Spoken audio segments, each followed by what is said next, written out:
Please stop pushing. I can't take this anymore. The concert venue is packed tight. A man behind me keeps pressing into my backside. I'm wearing a mini skirt today with a thong underneath, and it only makes the situation worse. He lifts my skirt and presses himself against my hips. As the atmosphere heats up, someone in front of me slams into me, and I stumble back a step. My body stiffens as I feel like something just slid inside me. My name was Mandy Cox, and I was a diehard fangirl. I wanted a celebrity to notice me, so I dressed for attention.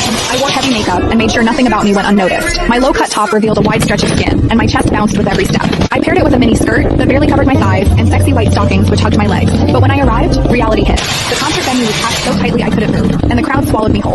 The celebrity was never going to notice me. I craned my neck and shouted, "Darling, take me." I never imagined that line would draw the wrong kind of attention. Instead of the celebrity, it caught a filthy creep. After I shouted it, I became aware of a man behind me, repeatedly bumping into me. At first, I brushed it off. In a crowd that dense, accidental contact was easy to explain, but the feeling wouldn't go away. Something hard kept pressing against my butt from behind. I assumed I'd accidentally backed into his hand where it rested behind me, so I turned and offered a polite apology. "Sorry, I didn't mean to bump into you." He paused, then flashed a leering smile and said, "It's okay, I don't mind." When I turned back toward the stage, I felt him press against me again, more deliberate than before. I kept my attention on the celebrity on stage and shut him out. The man became increasingly brazen, pulling up my skirt and pressing close against my backside. I had only a thong on underneath, which left my butt exposed. I felt his touch directly against my skin and assumed it was his finger. Only then did I realize something was wrong.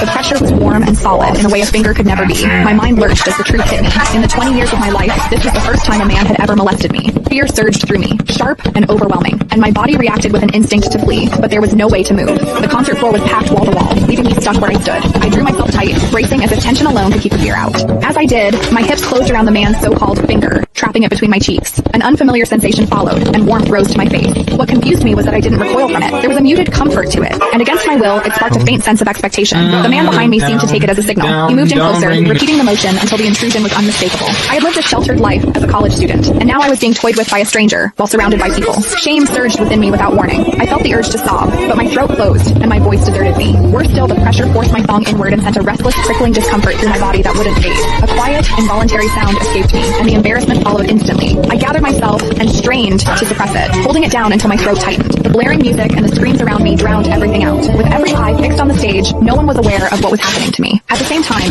the intensity continued to rise, touching something deep inside me. I bit down on my lip as cold sweat traced my spine. My awareness was tipping back and forth between humiliation and a pleasure I couldn't bring myself to name. I knew I couldn't take it anymore if it continued, so I turned sharply to face the man behind me.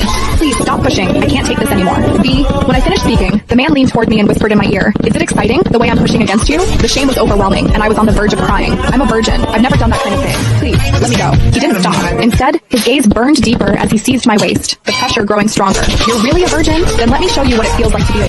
Click the link in my bio to get the full story for free. Click the link in my bio to get the full story for free.